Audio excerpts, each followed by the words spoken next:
Assalamualaikum warahmatullahi wabarakatuh. Salam dan bahagia teman-teman sekalian. Kita ketemu lagi pada pertemuan mata kuliah psikologi sosial. Ini pertemuan ke-12.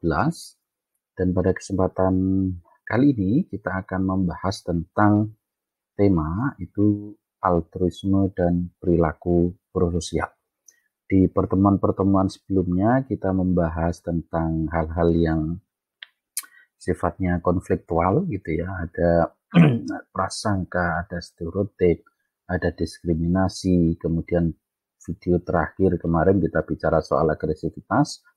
Nah, hari ini kita akan bicarakan tentang altruisme atau altruisme dan perilaku prososial. Saya ingin teman-teman mungkin di beberapa kesempatan itu mungkin pernah menjumpai ilustrasi-ilustrasi semacam ini. Jadi misalnya suatu saat Anda berada di sebuah rumah makan begitu ya, kemudian Anda didatangi oleh mungkin anak kecil atau ibu-ibu yang kemudian meminta Anda untuk meminta uang kepada Anda gitu ya, jadi seorang pengemis begitu. Mungkin Anda pernah menemuinya. Atau kemudian juga Anda misalnya menolong seseorang yang terjatuh itu dari motor atau mengalami kecelakaan di jalan gitu. Hal semacam itu yang nanti kita akan diskusikan, kita akan bicarakan tentang bagaimana perilaku-perilaku yang mendorong kita untuk menolong orang lain, perilaku-perilaku kita yang nuansanya tentu saja bicara soal happiness, bicara soal psikologi yang lebih positif tentunya gitu ya. Nah, teman-teman sekalian, sebenarnya ini ada sebuah iklan pendek, ini iklan dari Thailand. Sebenarnya mungkin teman-teman sudah menyaksikan atau pernah melihat film ini di YouTube. Jadi silahkan cari, ini sebuah iklan yang sebuah iklan asuransi gitu ya. Tapi sayang sekali di model ini kita belum bisa memutar secara langsung. Nanti tautannya akan saya berikan ke teman-teman. Video pendek ini, iklan pendek ini menceritakan tentang bagaimana seorang pekerja gitu ya, yang sehari-harinya dia dihadapkan pada persoalan-persoalan dirinya, mulai dari ketidaktertiban pembuangan air, kemudian bertemu dengan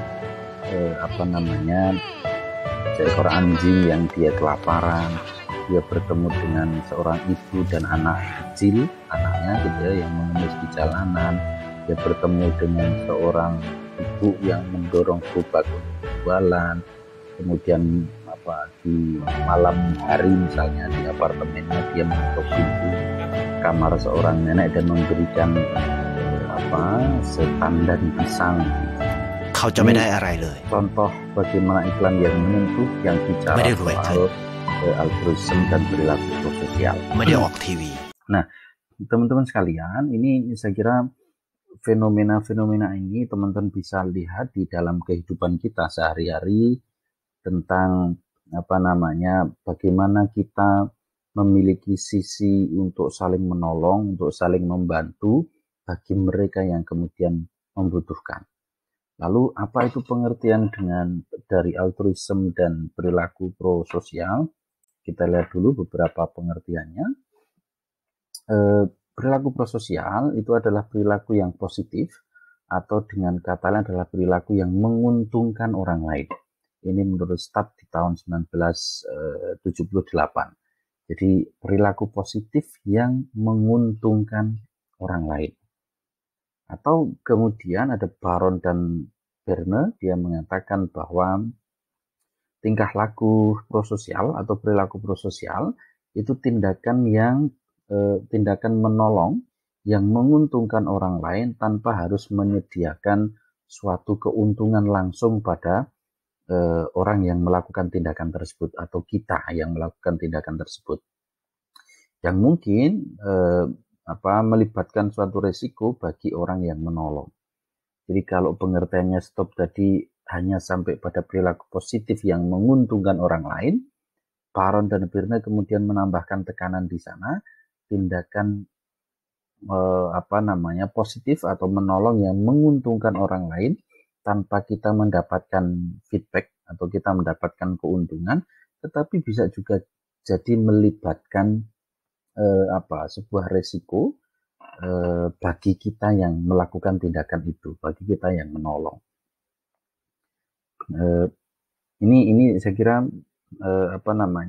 kalau dalam konteks kita itu biasanya ada kata-kata tanpa pamrih gitu ya. Tanpa pamrih itu kita tanpa kemudian meminta suatu imbalan dari apa yang sedang kita lakukan itu tadi.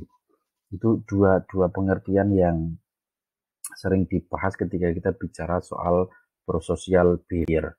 Tetapi ada juga kemudian pengertian lain dari Brigham, dia mengatakan segala bentuk perilaku yang bertujuan menyokong kesejahteraan orang lain.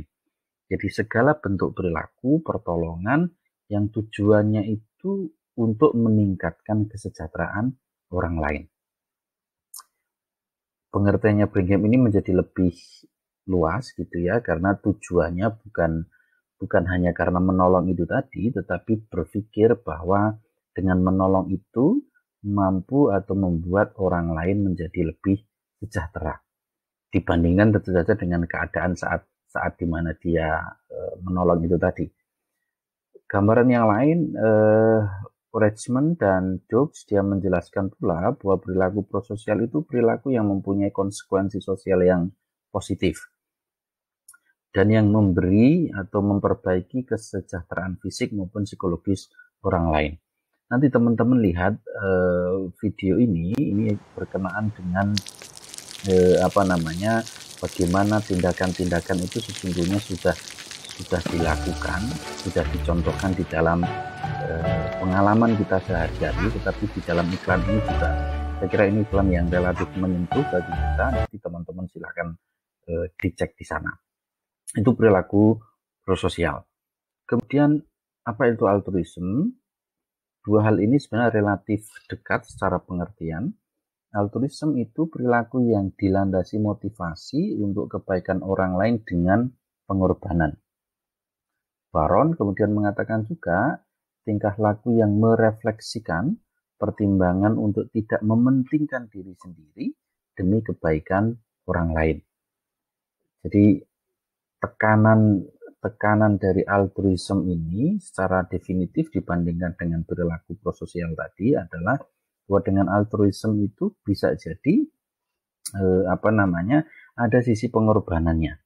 Jadi meskipun dalam konteks definisinya Baron dan Birne, prososial pun sebenarnya ada melibatkan unsur resiko yang bisa jadi ada pengorbanan di dalam dirinya gitu ya. Jadi contoh misalnya kalau teman-teman menyimak beberapa bencana misalnya di Indonesia, entah itu banjir, gunung meletus dan sebagainya, ada relawan-relawan yang melakukan itu. Mereka datang membantu, kemudian menyelamatkan korban. Bisa jadi dia yang menjadi korban sebenarnya gitu ya, tetapi kemudian dia melakukan hal itu. Itu adalah contoh dari altruism. Ada beberapa kasus, ada beberapa contoh, misalnya seseorang yang kemudian ingin menyelamatkan warga yang kemudian terkena banjir misalnya, ternyata si penolong ini malah kemudian hanyut terkena banjir itu. Jadi tindakan menyelamatkan warga ini tadi itu adalah bagian dari pengertian dari altruism gitu ya. Nah, secara konsep teman-teman sekalian begini, jadi altruism itu jauh lebih dalam, kemudian ada prososial itu kedekatan terhadap kelompok-kelompok sosial yang membutuhkan pertolongan, baru kemudian ada perilaku menolong. Jadi perilaku menolong tentu saja didasari pada hal-hal yang sifatnya altruism. Ada altruism dulu di dalam dirinya bahwa dia tergugah untuk menolong, dia tergugah untuk memberikan bantuan kepada orang lain, dan karena itu kemudian dia mengembangkan sikap prososialnya, baru kemudian dia melakukan tindakan atau perilaku menolong. Nah, dalam perilaku menolong ini tentu saja ada beberapa proses di sana. Yang pertama tentu menyadari adanya situasi darurat. Ada situasi darurat di mana seseorang kemudian merasa dirinya terpanggil untuk memberikan pertolongan. Yang kedua, interpretasi keadaan sebagai keadaan darurat. Jadi, atau kalau kemudian memang bukan kondisi darurat, tetapi si penolong itu menginterpretasikan bahwa ini adalah keadaan darurat. Kalau tidak saya tolong, maka kemungkinan orang lain ini yang menjadi pihak yang akan ditolong ini tidak akan terselamatkan. Misalnya, bisa jadi anak-anak yang teman-teman mungkin di sosial media kerap menemukan video-video pada semacam ini. Misalnya ada anak-anak yang kemudian berjualan di pinggir jalan, panas-panas begitu ya. Kemudian ada orang yang datang, dia memborong semua dagangannya. Dalam kerangka apa? Bahwa anak ini kasihan ini kalau kemudian jualan panas-panas, padahal hak anak itu ya bermain, sekolah, atau memperoleh pendidikan dan seterusnya. Tetapi di usia yang kanak-kanak itu kemudian masih bekerja, misalnya itu dituntut bekerja misalnya. Maka interpretasi sebagai keadaan darurat itu juga bisa menjadi proses. Kemudian mengasumsikan bahwa tanggung jawabnya adalah untuk menolong. Kalau kemudian saya tidak turun tangan, tidak menolong, maka kemungkinan hal-hal fatal akan terjadi pada orang tersebut misalnya. Kemudian dalam proses menolong tentu juga tahu apa yang harus dilakukan. Ini tentu saja dia harus paham, saya harus ngapain, saya harus melakukan apa dan seterusnya. Kemudian mengambil keputusan untuk menolong misalnya. Teman-teman cek nanti di pemberitaan misalnya ada mungkin beberapa waktu yang lalu, mungkin setahun dua tahun ya, 2 tahun yang lalu misalnya ada anak-anak SMP yang melakukan jelajah sungai gitu ya.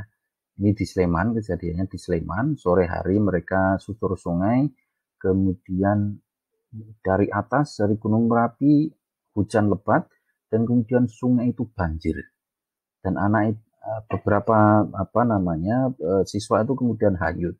Warga karena menemukan informasi itu, maka warga berbondong-bondong untuk menolong misalnya. Jadi tentu saja pertama harus dilanjutkan keadaan darurat atau diinterpretasikan sebagai keadaan darurat, kemudian ada tanggung jawab untuk menolong di sana, tahu apa yang harus dilakukan dan kemudian mengambil keputusan untuk menolong.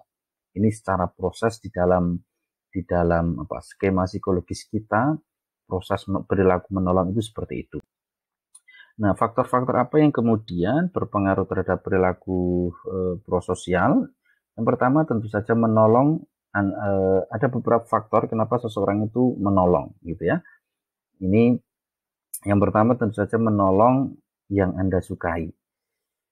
Ada kecenderungan kita itu untuk memberikan pertolongan terhadap orang yang sedang kita sukai.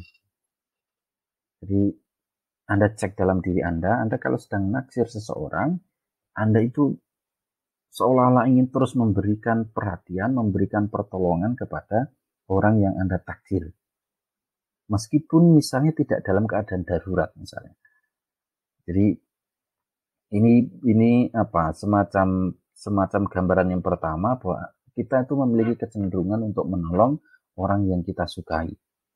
Itu yang pertama. Yang kedua, atribusi menyangkut tanggung jawab korban. Jadi kita mengatribusikan diri kita bahwa kalau kemudian kita tidak menolong dia misalnya, maka akan ada hal-hal yang sifatnya lebih fatal kalau kemudian pertolongan itu tidak kita berikan. Dan kita mengatribusikan diri kita bahwa kitalah yang harus menolong. Begitu. Yang ketiga, itu ada model-model prososial. Jadi contoh positifnya ya dari lingkungan itu dapat meningkatkan perilaku prososial. Jadi ada model-model prososial gitu ya. Kemudian motivasi itu akan berkaitan dengan integritas moralnya. Jadi kalau orang menolong itu seolah-olah secara moralitas dia lebih baik dibandingkan dengan orang lain yang hanya melihat saja misalnya. Itu faktor-faktor pendukung kenapa kemudian perilaku menolong itu bisa terjadi. Tetapi ada faktor-faktor lain, ada internal dan eksternal. Kita lihat faktor-faktor internalnya tentu saja adalah keuntungan pribadi. Meskipun kita mendefinisikan tadi perilaku menolong itu tidak mengharapkan keuntungan secara langsung pada diri kita, tetapi sesungguhnya kalau kita cermati dari sisi psikologis, orang akan memiliki semacam kondisi psikologis yang mengaitkan bahwa saya memiliki keuntungan pribadi ketika saya melakukan atau menolong orang lain.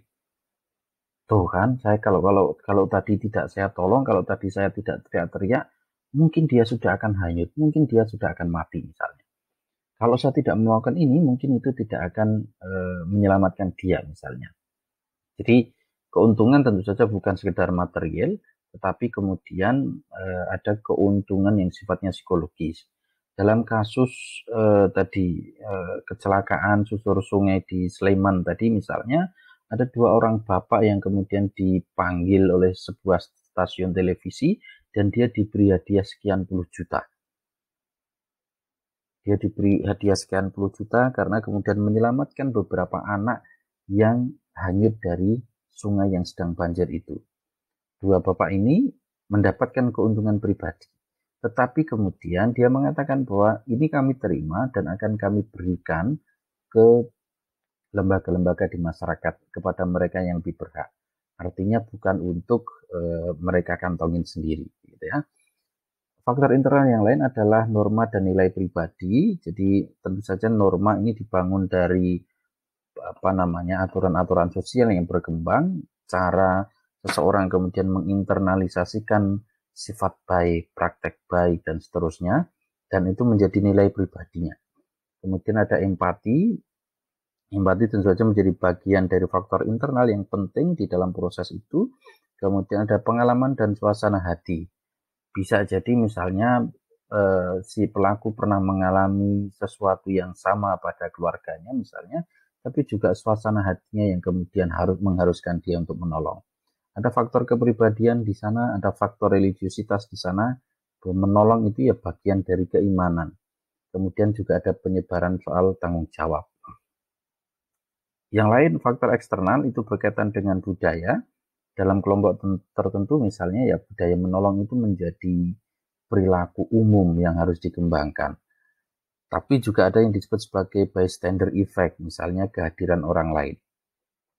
Orang melakukan proses menolong agar dilihat orang lain bahwa dia orang baik misalnya. Ini berkaitan tadi dengan misalnya perilaku menolong kita itu karena ada orang yang kita sukai. Kita melakukan ini karena sedang ditonton, sedang dilihat orang lain agar kita kemudian bisa jadi memperoleh feedback, pujian dan seterusnya. Kemudian ada hubungan dengan yang ditolong, tentu saja postulat yang awal tadi, kita menolong orang yang kita sukai, itu ada hubungan dengan orang yang kita tolong.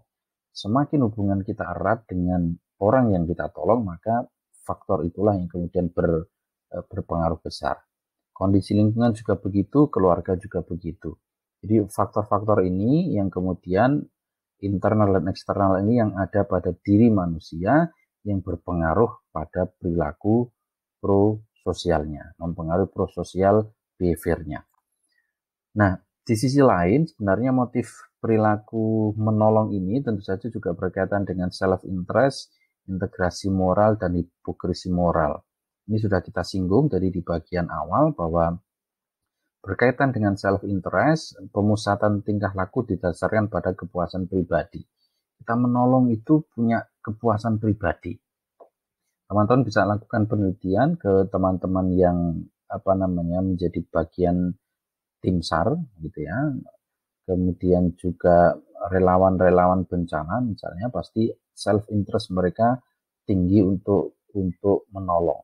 Jadi ada kepuasan pribadi ketika kemudian berhasil menyelamatkan orang lain misalnya.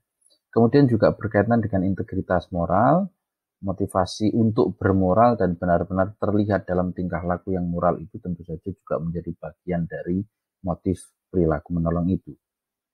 Tapi di sisi lain juga ada hipokrisi moral, bahwa untuk terlihat bermoral, tapi mereka menghindari kerugian tingkah laku moral yang sebenarnya.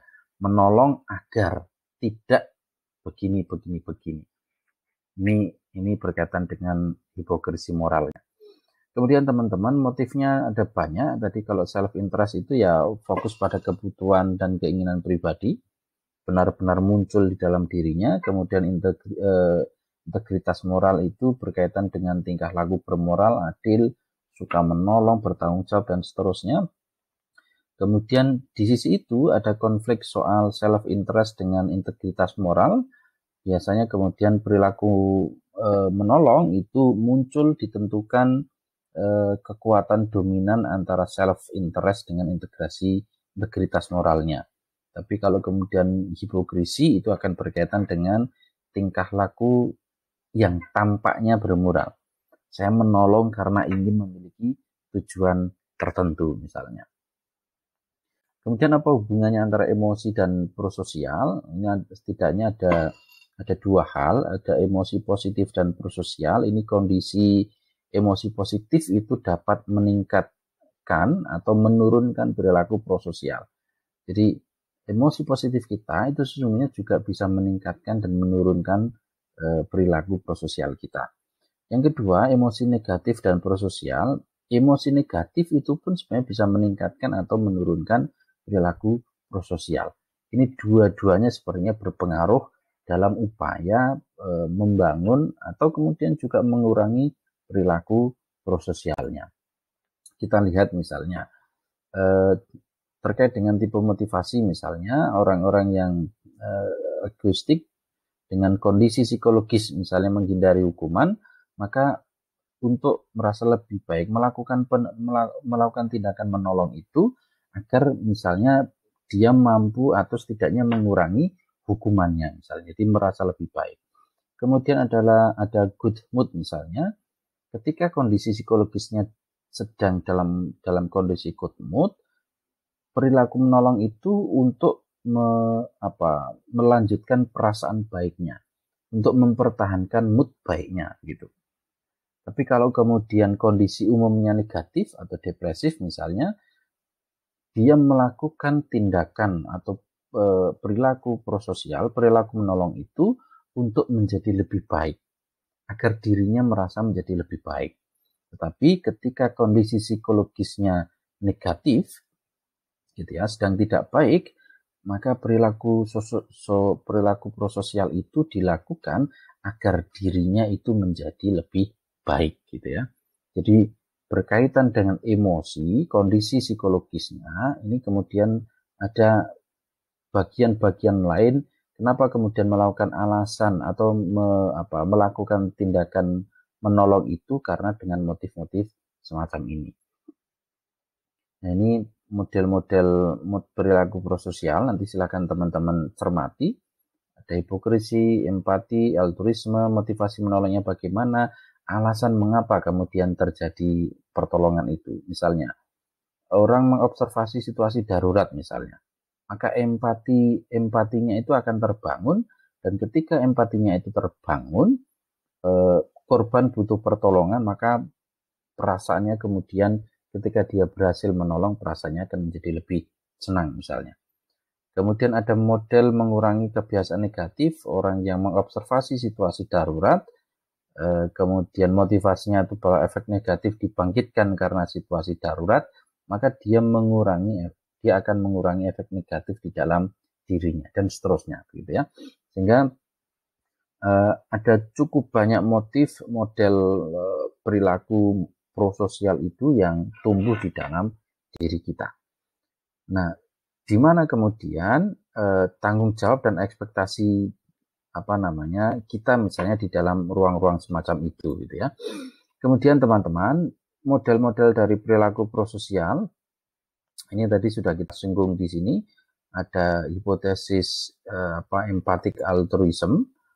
Jadi misalnya sebuah dugaan perilaku prososial hanya dimotivasi oleh keinginan menolong seseorang yang membutuhkan pertolongan saja.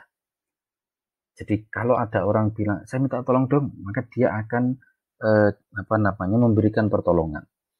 Jadi kita sering menolong orang lain didorong oleh perasaan empati kepada orang lain seperti menolong korban bencana alam misalnya. Kemudian berkenaan dengan perilaku, model perilaku prososial yang lain itu tentu saja mengurangi perasaan negatif. Ini perilaku prososial dimotivasi oleh keinginan bystander effect tadi. Artinya penolong sendiri mengurangi emosi negatifnya sendiri. Ketika kita mengalami perasaan negatif, ada keinginan untuk kemudian membuat perasaan kita itu menjadi lebih baik. Maka salah satu caranya adalah membuat orang lain senang atau menolong orang lain. Nah, motivasi menolong ini karena ingin mengurangi perasaan negatifnya gitu. Kemudian yang lain adalah hipotesis kesenangan empatik. Jadi perilaku prososial itu dimotivasi karena emosi positif yang diperoleh, dan kita misalnya sering merasa lebih baik ketika kita berhasil memenuhi ekspektasinya orang lain atau berhasil memenuhi kebutuhan orang lain misalnya. Ada model determinisme genetis, ini perilaku prososial karena dimotivasi kesamaan genetik dan keluarga atau kelangsungan gennya. Jadi kita menolong orang-orang yang bertalian dengan darah kita itu ya bagian dari model determinisme genetik. Model ini mengatakan kalau perilaku prososial itu dipengaruhi oleh faktor keturunan. Ya. Kemudian perilaku prososial itu merupakan dalam kacamata determinisme genetik, perilaku prososial itu ya merupakan warisan, perilaku yang diwariskan dari keluarga kita. Lalu apa karakteristik kepribadian altruistik? Tentu saja ini sudah kita singgung tadi di banyak bagian di awal. Ada karakternya tentu memiliki empati. Orang-orang yang kemudian melakukan tindakan prososial tentu saja dibangun dari proses empatinya, kemudian mempercayai dunia yang lebih adil. Karena itu posisi para penolong biasanya merasa dirinya lebih baik, maka dia ingin menolong orang lain yang tidak lebih baik darinya agar posisinya kemudian equal misalnya. Ada karakteristik soal tanggung jawab sosial di sana. Kemudian juga locus of control internal individunya, tapi juga egosentrismenya yang rendah. Ini karakteristik kepribadian altruistik yang muncul pada orang-orang yang mengembangkan perilaku prososial. Kita lihat bagaimana empati. Ini tentu saja salah satu sumber pendorong untuk melakukan tindakan atau perilaku prososial. Dan empati ini adalah kemampuan untuk merasakan keadaan emosional orang lain, gitu ya, merasa simpatik, mencoba untuk menyelesaikan masalah dan dari perspektifnya orang lain. Ini definisi yang disampaikan oleh Paron dan Pirne. Jadi empati itu kemudian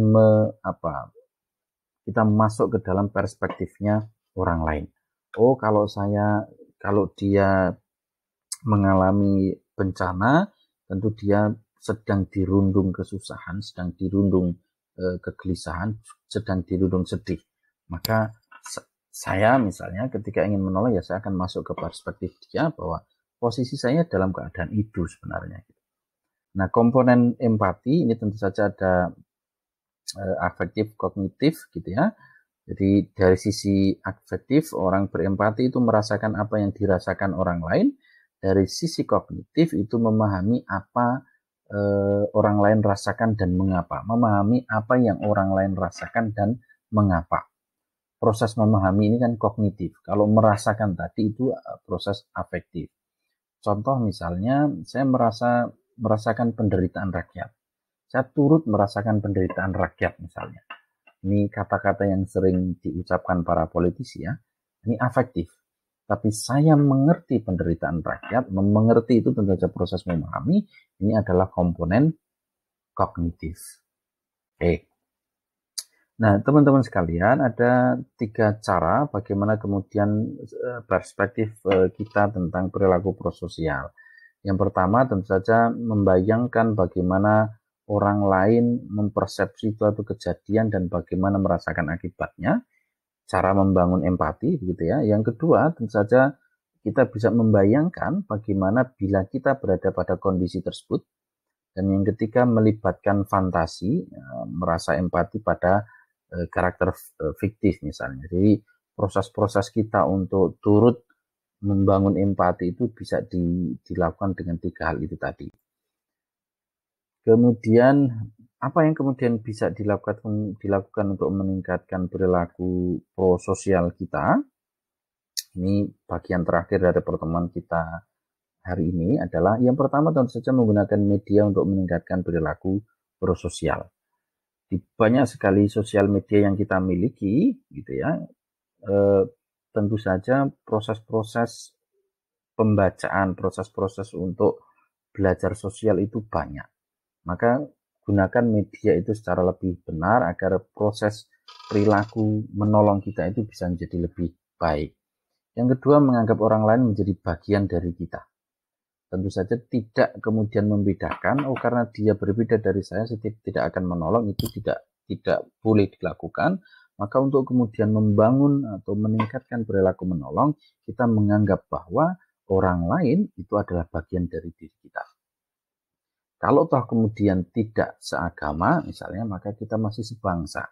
Kalaupun tidak sebangsa, misalnya kita masih sama dalam wujud kemanusiaan, dalam wujud manusianya. Jadi kalau kemudian sesama manusia, maka perilaku menolongnya harus dimunculkan. Tidak lagi kemudian dibeda-bedakan antara jenis kelamin, suku, agama, keyakinan, pendidikan, asal-usul, dan seterusnya. Yang ketiga, teman-teman tentu saja memberi perhatian pada norma-norma dan nilai-nilai yang berkembang pada masyarakat. Ini tentu saja nilai-nilai baik, value-value umum masyarakat tentu saja mengembangkan proses-proses menolong itu. Dalam konteks kita toleransi, gotong royong, musyawarah, dan sebagainya, itu adalah gambaran tentang bagaimana kita memandang kebinekaan. Bhinneka Tunggal Ika itu menjadi bagian dari cara kita meningkatkan upaya untuk membangun perilaku prososial. Itu teman-teman sekalian, pokok dari materi kita hari ini tentang altruisme dan perilaku prososial. Jika ada pertanyaan, silakan teman-teman ajukan di kolom komentar maupun di grup WhatsApp. Nanti kita akan diskusikan. Saya kira begitu teman-teman, selamat mempelajari lagi, silahkan diputar ulang videonya. Juga saya sudah sampaikan beberapa materi di di aplikasi belajar kita di Simpedar, silahkan kemudian dicek untuk dipelajari lebih lanjut. Oke, terima kasih. Kita ketemu pada pertemuan berikutnya dan salam.